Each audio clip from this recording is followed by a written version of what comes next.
Okay, so hello there. Okay, so this is a summary of class number 2 for ILE 111/125, English for Global Exploration. So as I stated in the previous video, that this course, what it's meant to do is it's meant to introduce you to other cultures and other countries by ways of English. Okay, all right, so. Let's get started here. Okay, so today's topic, it is world Englishes. Okay, all right. So for those of you that are new, haven't heard of world Englishes before, so don't be shocked. This is not a countable noun, but what this is, what this is entails is basically world Englishes. Okay, let's go to the next screen so we can talk about what world Englishes is. Okay, so world Englishes. So what is world Englishes? All right. So world Englishes, it functions generally as an umbrella term for all the varieties of English worldwide. So as I stated in the last class, so there is really no standard of English. So you have British English, American English, like I said last class, Singlish. You have Canadian English. You have Scottish English. So very different varieties of English, and there is no standard of English. And mainly, if there is a standard, it depends upon maybe where you're at, which country you're located in, maybe which time, which generation you're in. So generally, there is no one standard of English. Okay, so first, this is what we talked about last week: British English, and then this country right here. This is I remember when I was learning these flags. This can be a little confusing. So this little star underneath, this means it's Australia.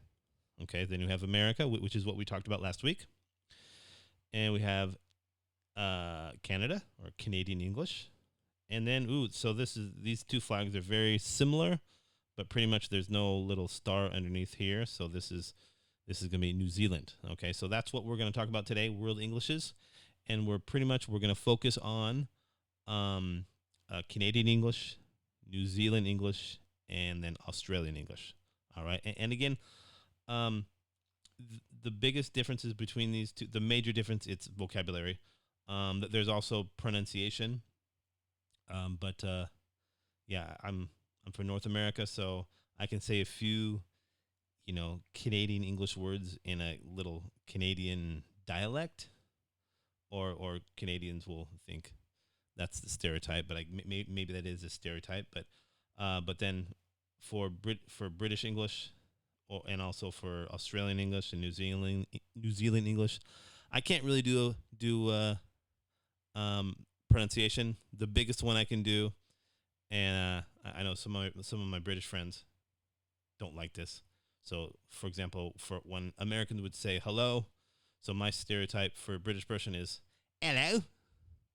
So I remember I did that one time with a friend, and he goes, "Shut up, Eddie." So yeah. Okay. So now, So what we're going to talk about now is we're going to talk about a little bit of the kind of theory behind world Englishes. Okay. So this is brought up by Katru. So Katru's 3 circles of English. So we have the inner circle, which is characterized by what we talked about last week and this week. So we have basically countries where English is their native language. So we have British English, American English, Australian English, New Zealand English, and if I didn't say Australian English, and other countries, like you could say Scotland or Ireland, or basically countries where they have English as their native language. Then outer circle, okay, and which we'll explain here in a little bit, and then expanding circle, and we'll talk about that towards the end of the class today. Okay, so let's get started here.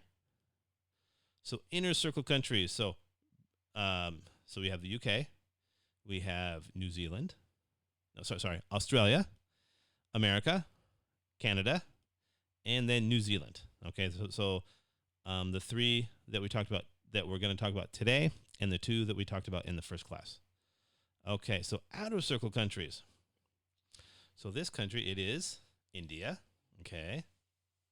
This country, Singapore. the Philippines, Nigeria, Pakistan. Okay, so for those of you, if you haven't caught already, so these are all countries that have been colonized by an English-speaking country. Okay, so this is where basically maybe English was their official second language, or in some cases unofficial second language. All right, and a little trivia. So does anybody know what is America's? And every time I ask this, nobody gets it right. The only people that know this are, I think, are Americans. But what is America's official language? I'll pause for a second because I know no one's going to answer because this is being taped. It is America's official language is we have no official language. Okay, so English is the unofficial language. All right, so everybody knows that in America, we're in school, we're taught English, and in some areas we also learn other languages as well, like Spanish. Some schools, but yeah. So English, we have no official language, and what I was told about the reason behind that was because of when we got our independence from England, we didn't want a king, and we didn't want someone telling us basically what to do and how to live our lives. So we decided, okay, you know what? No official language, but generally, English is the official it's the unofficial official language.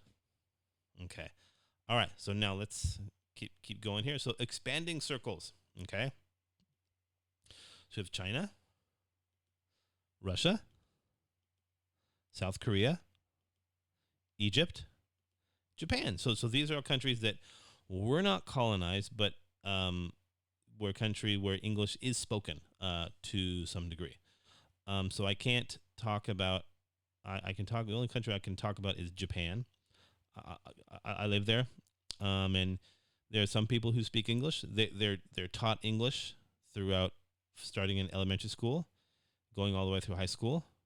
But I know that there are some people who speak English very well, but a lot of students and people in Japan can't speak English, and they're basically when I was working there, and when I was working at a high school and a junior high, basically I've got to stop saying basically. My mother commented on one of my videos saying I say basically too much, so I got to stop doing that. So yeah, so when I lived in Japan, I almost said it again. Okay, but when I lived in Japan, students that they're not taught to speak English, they're taught to pass the college entrance exams, and and even there's some cases where some English teachers, in Japan, their English sometimes I didn't understand what they're saying, and so yeah, so that they were taught English, and many students they couldn't speak English, but they knew English grammar very very well, because it's drilled into them at an early age. But in terms of speaking,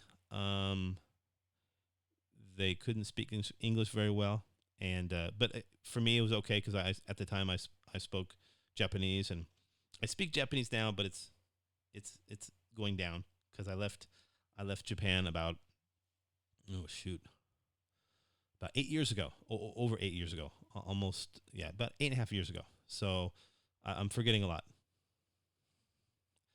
Okay, so which circle does this country belong in? So for those of you that don't know, this is South Africa. Okay, so what do you guys think? What circle should it be in? Let's go back to Kachu. So you have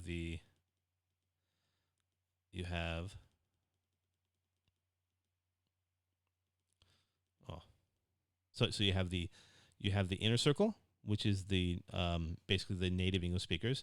You have the outer circle and expanding circle. Okay, so let's go back, and so which circle do you think they're in? So if you look here, so there are numerous.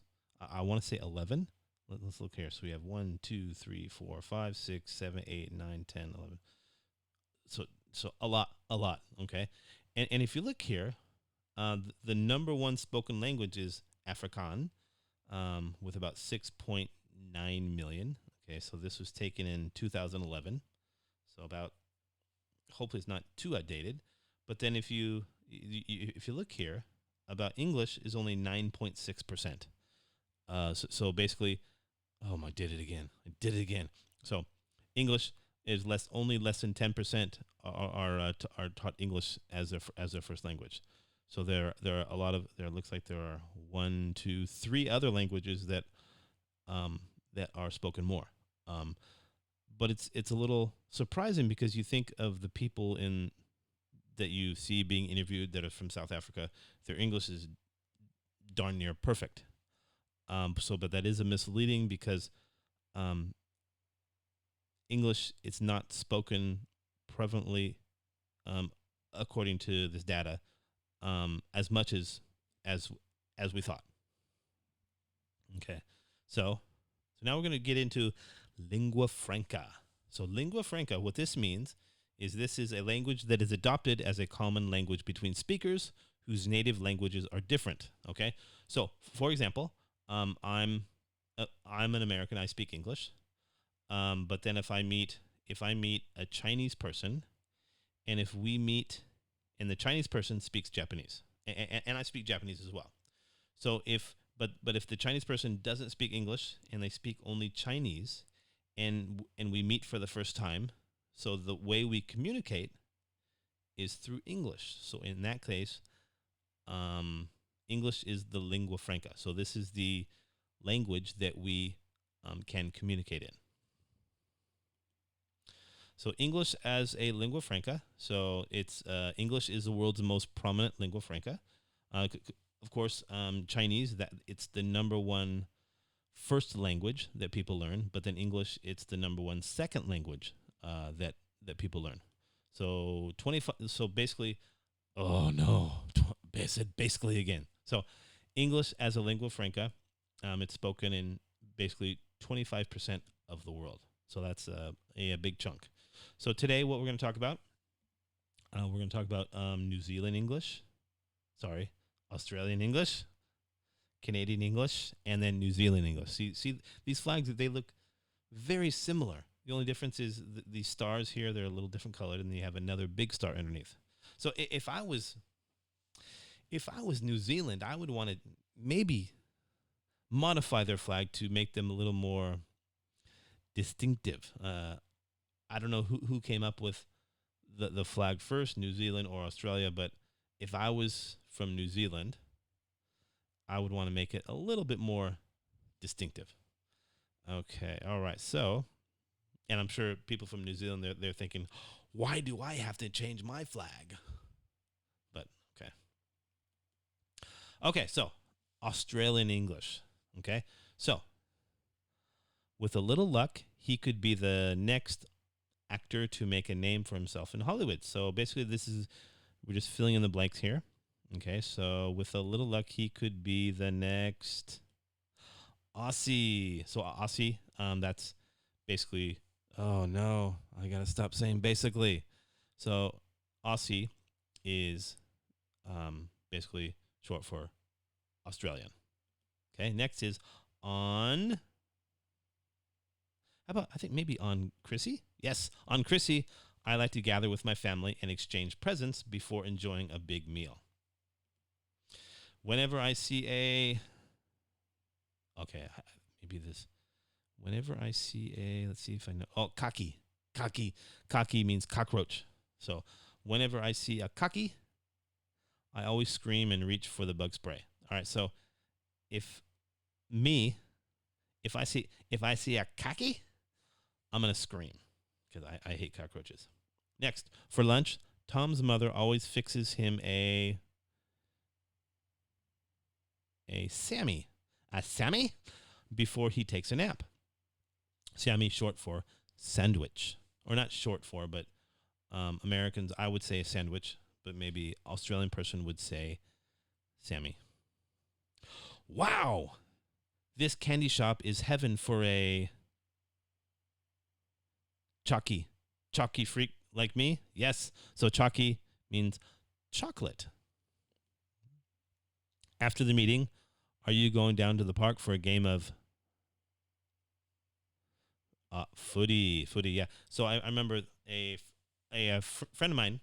Now he's living in Beijing. He's one of my British friends. I remember one day he was staying at my house, and then he took a trip to Kyoto, and I told him I'm going to watch some football, and then he came back and he asked me how was the footy, and I go footy what? My foot? My foot's fine, but no, footy means football. Okay, next.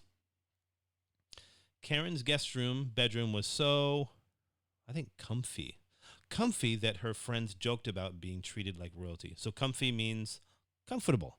And actually, Americans, we say comfy too. But yeah, comfy means comfortable.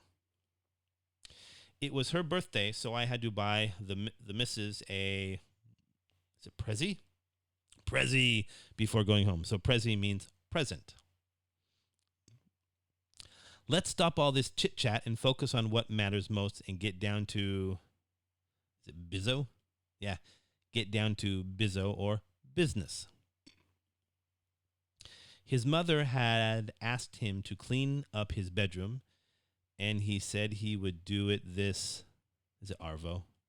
Yeah, Arvo or afternoon. So this afternoon. And I think also Australians, they say sarvo, as in this afternoon. Okay, next is Canada, so Canadian English. Okay, so next. In Canadian English, a $1 coin is referred to as I think a loonie. Loonie. So that's actually kind of funny for Americans because loonie, when we talk about the loony bin or he's a little loony, which means crazy. So that was kind of funny the first time I heard that. In Canadian English, a $2 coin is referred to as I think toonie. Toonie, let's see here. Toonie. Okay, yes. All right. So I'm acting very surprised, but I wrote this, so I should know the answer anyway. But since I don't have anybody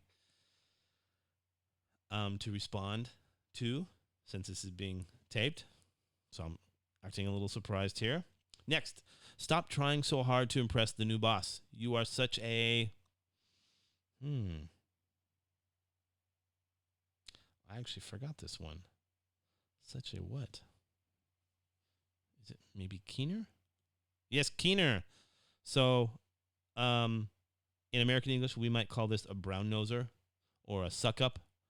Yeah, just basically you're trying to do whatever you can to impress your boss, but then your coworkers would be like, "You're such a keener," or "You're such a brown noser," as we'd say in America. All right, next. Grab your you never know when an ice storm. Oh, okay. How about is it a bunny hug? Oh, okay. Nope. So you never know when an ice storm might hit. This is Canada, so this looks like maybe a sweater. Okay. Next is a dish that includes French fries. Oh, sorry, that F here should be capitalized. French fries and cheese curds topped with a brown gravy. So this is something we've never had. I've never had in America, but maybe this is popular in Canada. Poutine, okay. All right. Yeah, so I'm surprised there's no mayonnaise on here. If you didn't catch that, mayonnaise. This is the American stereotype for Canadians is that they use a little too much mayonnaise on their food. Next, we got a party tonight. I'm on my way to the beer store to pick up a 2-4. Yes, okay.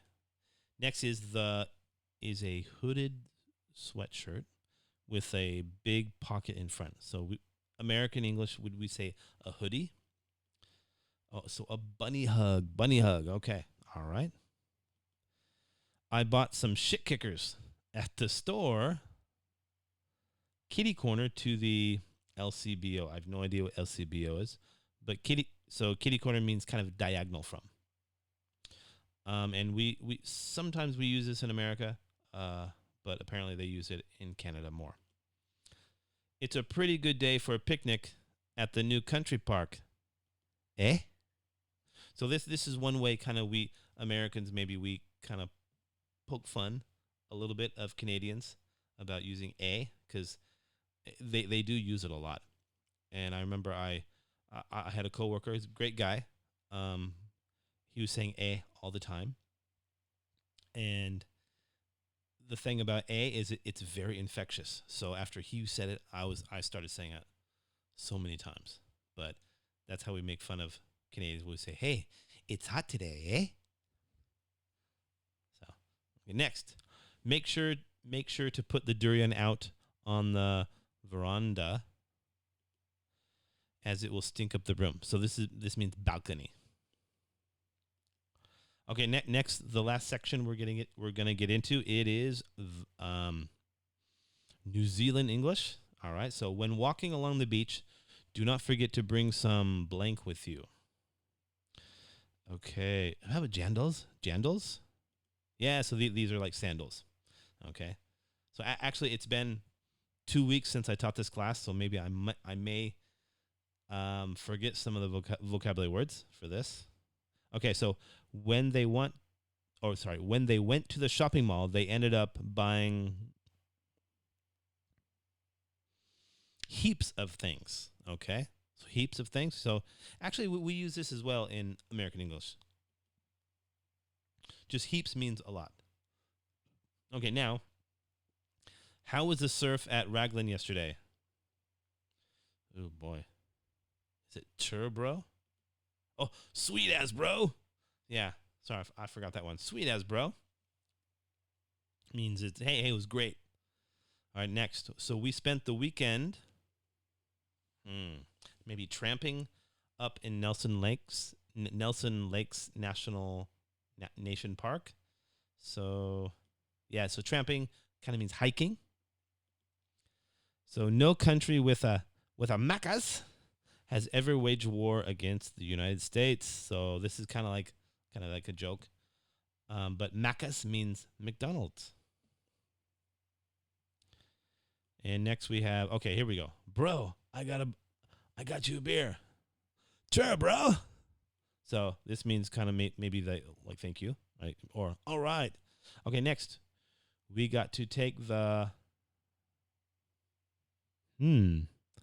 We got to take in order to get to the, here we go. We got to take the lift in order to get to his office, which is on the 6th floor. So lift, obviously elevator.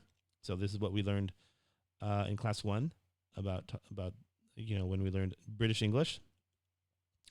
I am a Kiwi. Like a bird? Yeah, so New Zealand people, they refer to themselves as a Kiwi, which I was very surprised, because if you call someone Kiwi, that sounds a little soft or soft. But yeah. Next is, okay, it's been a rough week at work this week. Let's go to dinner, and it's maybe my shout. Yes, so I remember I had when I worked in Japan, I had a coworker from New Zealand. He only stayed at the job for a few months.